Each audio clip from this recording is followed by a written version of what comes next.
एक कौवे ने बताया, भगवान किसे देते हैं और किसे छीन लेते हैं। प्रिय भक्तों, क्या आपने कभी ये सोचा है कि कोई इंसान रोज भगवान का नाम लेता है, मंदिर भी जाता है, पूजा पाठ करता है, फिर भी उसके जीवन में दुख, अभाव और अशांति क्यों बनी रहती है? क्या केवल भगवान का नाम लेना ही जीवन की समस्याओं का समाधान है, या फिर भक्ति के पीछे छिपा कोई ऐसा गूढ़ सत्य जिसे हम समझ नहीं पाते? कई लोग कहते हैं, मैं तो भगवान को मानता हूँ, फिर भी मेरे साथ पता नहीं ऐसा क्यों हो जाता है। लेकिन शायद हम ये नहीं समझते कि भगवान को मानने और भगवान पर चलने में बहुत बड़ा अंतर होता है। आज की ये कथा उसी अंतर को उजागर करेगी, जहाँ एक ऐसा व्यक्ति जिसके पास कुछ भी नहीं है, फिर भी वो भीतर से पूर्ण, और दूसरा ऐसा जिसके पास सब कुछ है, फिर भी वह बेचैन और दुखी है। इस कथा में भगवान स्वयं यह प्रकट करेंगे कि वे किसे धन देते हैं, किसे छीन लेते हैं, और क्या कई बार नाम जपने वाला भी जीवन की पीड़ा से मुक्त नहीं हो पाता। तो भगवान भोलेनाथ ने बताया है, इसे गौर से सुनिए। तो बने रहिए इस कथा के अंत तक, क्योंकि आज की ये कथा केवल सुनने के लिए नहीं, बल्कि अपने जीवन को समझने के लिए है। आज की कथा में हम जानेंगे कि आखिर भगवान का नाम लेने के बाद भी इंसान दुखी क्यों रहता है। सांझ का समय था। एक पीपल की ऊंची डाल पर एक काला कौवा बैठा हुआ था। उसकी आंखों में अजीब सी चमक थी, ऐसी चमक जो केवल देखी हुई पीड़ा और समझे हुए सत्य से जन्म लेती है। उसके पास ही उसी डाल पर उसकी पत्नी बैठी थी, काफ़ी देर से कुछ सोच रही थी। फिर अचानक उसने प्रश्न किया, स्वामी, एक बात पूछूं? कौवे ने चोंच बंद रखी, आंखें बंद की, मानो जानता हो कि यह साधारण प्रश्न नहीं होगा। पत्नी ने आगे कहा, हम रोज मनुष्य को देखते हैं, कोई दिन रात भगवान का नाम लेता है, फिर भी दर दर भटकता है, और कोई भगवान का नाम तक नहीं लेता, फिर भी धन, वैभव और सुख में डूबा रहता है। क्या भगवान अन्याय है, या फिर हम कुछ नहीं समझ पाए? ये सुनते ही कौवे ने गहरी सांस ली। उसकी आंखों में जैसे वर्षों की कथाएं उमड़ आई। वह बोला, देवी, तुमने बहुत गहरा प्रश्न पूछ लिया। ये वही प्रश्न है जो मनुष्य को तोड़ भी देता है और जोड़ भी देता है। कौवा थोड़ा रुका, फिर बोला, आज मैं तुम्हें एक कथा सुनाऊंगा। यह कथा मैंने अपनी आँखों से नहीं, बल्कि समय की गोद में बैठकर देखी और सुनी थी। ये कथा बताएंगे कि भगवान किसे देते हैं और किस से छीन लेते हैं। ये भी भगवान को मानने वाले करोड़ों हैं, पर भगवान किन्हें मानते हैं ये बहुत कम लोग जानते हैं। कौवा ध्यान से सुनने लगी। कौवा बोला, यह कथा एक ऐसे मनुष्य की है जो सबसे गरीब था, सबसे धनी बन गया, धन से नहीं धर्म से। बहुत समय पहले की बात है। एक साधारण सा गांव था। उस गांव में ना कोई महल, ना कोई बड़ा बाजार, पर उसी गांव की एक सड़क के किनारे रोज सुबह एक मनुष्य बैठा करता था। वह था एक मोची। ना उसकी कोई दुकान, ना छत वाला घर। कभी चौराहे पर, कभी मंदिर के बाहर, तो कभी बरगद के नीचे वो जूते चप्पल सीता था। दिन भर मेहनत करता, शाम को चूल्हा जला पाता। कौवा अपनी पत्नी से बोला, देवी, वह मनुष्य इतना गरीब था कि अगर एक दिन काम ना मिले तो उस रात उसे भूखा सोना पड़ता। पर उसकी एक बात अनमोल थी, वो संतोषी था। वह किसी से ईर्ष्या नहीं करता था, और सबसे बड़ी बात, उसके हृदय में करुणा थी। एक वर्ष सावन आया, धरती हरी हो गई, आकाश से फुहारे गिरने लगे, हरे, और चारों ओर बोल बम की गूंज थी। कांवड़िया गंगा से जल लाकर महादेव पर अर्पित कर रहे थे। मोची रोज की तरह सड़क किनारे बैठा था। जूता सीते हुए उसकी निगाह उठी। उसने देखा लोग भक्ति में डूबे, कंधे पर कांवड़, मुख में आनंद। उसके हृदय में कुछ हिला। वो मन ही मन बोला, काश मैं भी एक बार अपने भोलेनाथ के लिए कांवड़ ले जा पाता। पर अगले ही क्षण उसकी सच्चाई सामने आ गई। जेब खाली थी, घर में अनाज सीमित था। कौवा धीरे से बोला, देवी, ये वही क्षण होता है जहाँ अधिकांश मनुष्य ईश्वर से शिकायत करते हैं, पर उस मोची ने शिकायत नहीं की। उसने केवल इतना कहा, हे महादेव, इस साल नहीं तो अगले साल। उस दिन के बाद मोची की भक्ति बदल गई। अब वह पूजा इसलिए नहीं करता था कि वह उसे मिले, बल्कि इसलिए करता था कि मन को शांति मिले। एक दिन रास्ते में उसकी दृष्टि एक मिट्टी के गुल्लक पर पड़ी।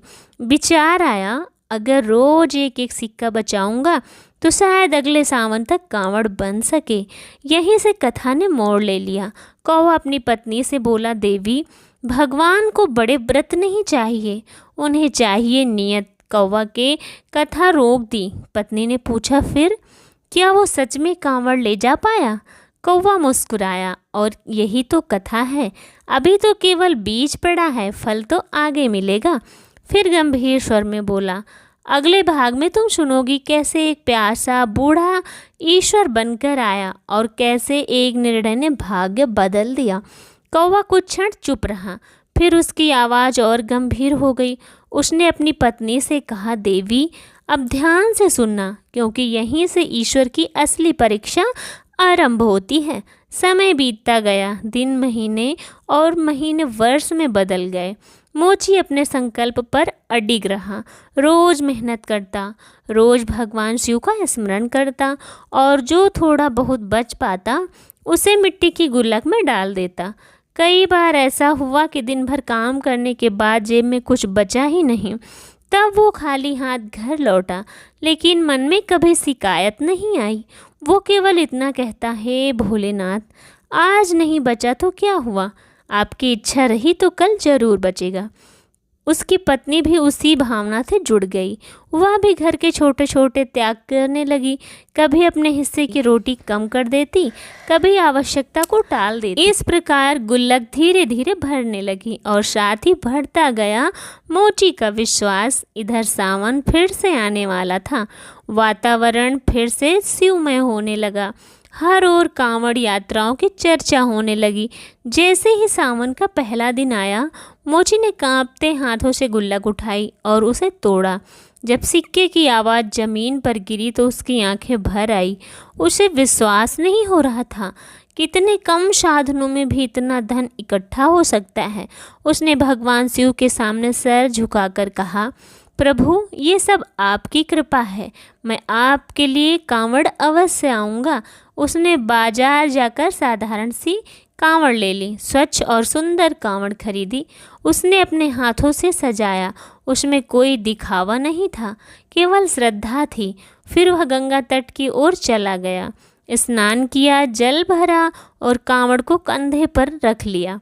उसका मन आनंद से भर गया। वो नाचता नहीं था, ऊंचे स्वर में नारे नहीं लगा रहा था, पर उसका मन भीतर से ओम नमः शिवाय मंत्र का जाप कर रहा था।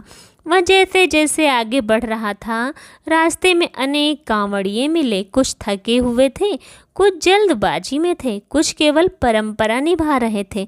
तभी एक स्थान पर उसने देखा कि सड़क किनारे एक बहुत वृद्ध पुरुष बैठा है।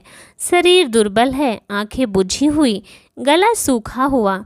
वो हर आने जाने वाले से पानी मांग रहा था, लेकिन कोई रुक नहीं रहा था। कोई कहता यह जल शिव का है, कोई कहता आगे देर हो रही है, कोई उसे झिड़क देता। वो बूढ़ा बार बार करुण स्वर में कहता, बेटा, एक घूंट जल दे दो, प्राण निकल रहे हैं।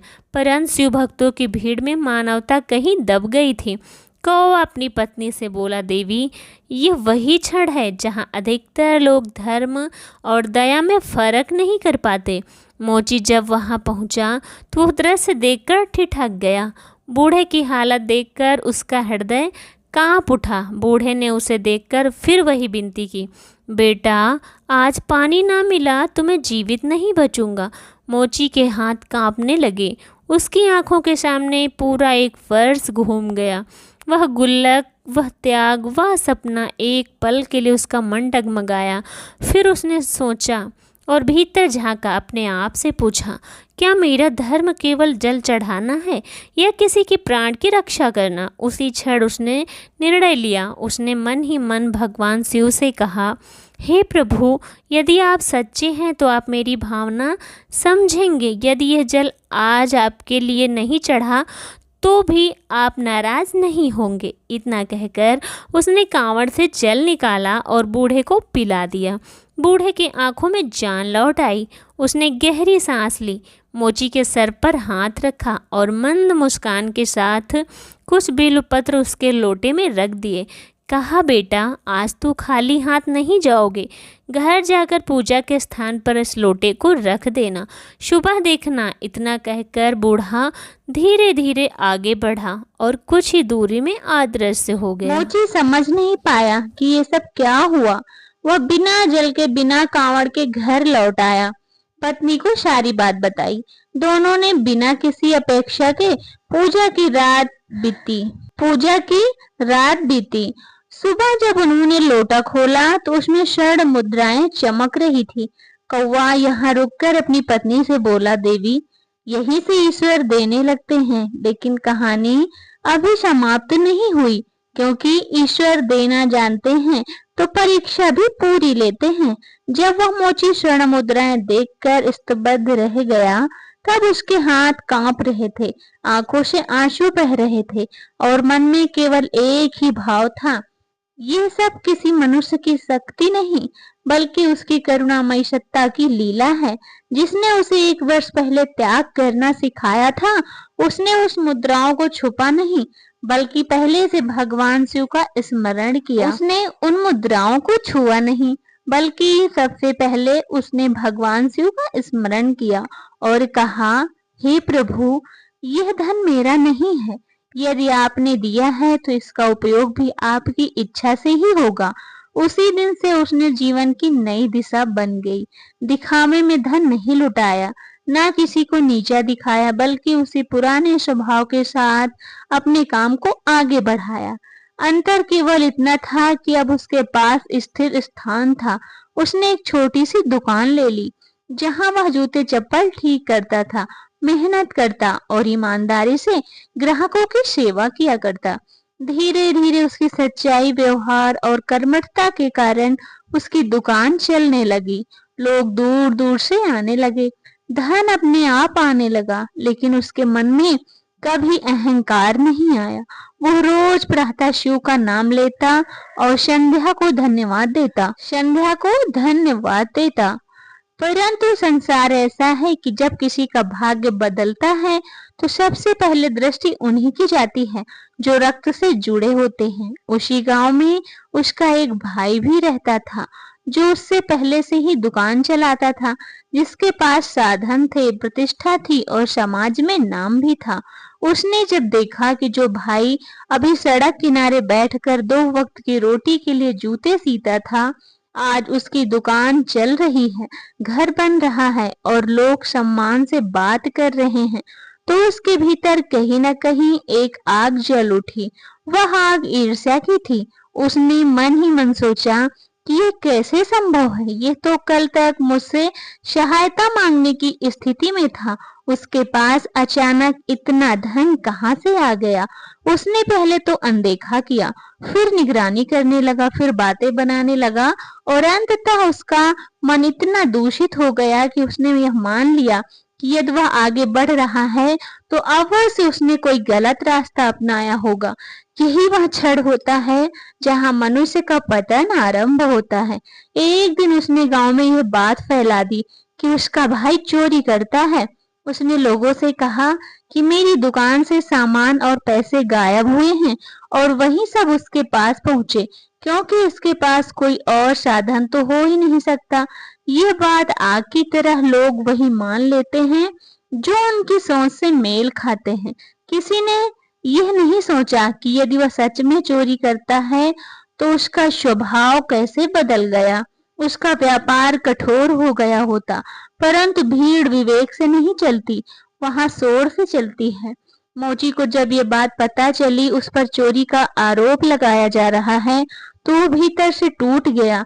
वो दुकान बंद करके घर चला गया। पत्नी ने पूछा तो उसने सारी बात बताई। उसकी आंखों से आंसू बह रहे थे। उसने कहा, हे प्रभु, आपने मुझे दिया, पर आज वही धन मेरे लिए अभिशाप बन रहा है। मुझे चोर कह रहे हैं। मेरा अपना भाई मुझ पर उंगली उठा रहा है। मैं किससे न्याय मांगू? उसने फिर किसी से झगड़ा नहीं किया। पंचायत बुलाई गई। गांव के लोग इकट्ठा हुए। भाई ने ऊंचे स्वर में आरोप लगाए। लोगों ने कठोर प्रश्न पूछे। मोची ने शांत स्वर में केवल सत्य कहा कि उसने कुछ नहीं चुराया। जो कुछ मिला वो ईश्वर की कृपा से मिला। उसने बूढ़े साधु की पूरी कथा सुनाई। परंतु जहाँ लोभ होता है वहाँ विश्वास नहीं टिकता। लोग हंसने लगे। किसी ने कहा, यह ढोंग कर रहा है। किसी ने कहा, यह कहानी है। किसी ने कहा, यह छल कर रहा है। मोची का मन टूट रहा था, पर उसे झूठ नहीं बोला। उसने केवल यही कहा, यदि मैं दोषी हूं तो मुझे दंड मिले, यदि निर्दोष हूं तो ईश्वर स्वयं मेरी रक्षा करेंगे। उसी क्षण उसके भीतर से पुकार लगाई। कोई मंत्र नहीं, कोई विधि नहीं, केवल आंसुओं से भरी पुकार। और जब पुकार सच्ची हो तो उत्तर मौन से नहीं आता। उसी सभा में वातावरण बदलने लगा। हवा भारी हो गई। लोगों के स्वर रुक गए और तभी वहां तेजस्वी स्वर गूंजने लगा, जिसने एक दिन बूढ़े के रूप में जल मांगा था। भगवान शिव प्रकट हुए। उनका स्वर कठोर नहीं था, परंतु न्याय से भरा था। उसने कहा कि जिसने ईर्ष्या को स्थान दिया वही अंधा हो गया। जिसने दया को अपनाया वही मेरा भक्त हुआ। उन्होंने भाई को उसके कर्मों का दर्पण दिखाया। बताया कि जब ये भूखा था तब तुमने पूछा नहीं, जब ये तुच्छ था तुमने देखा नहीं, और जब मैंने इसे उठाया तो तुमने सहन नहीं किया।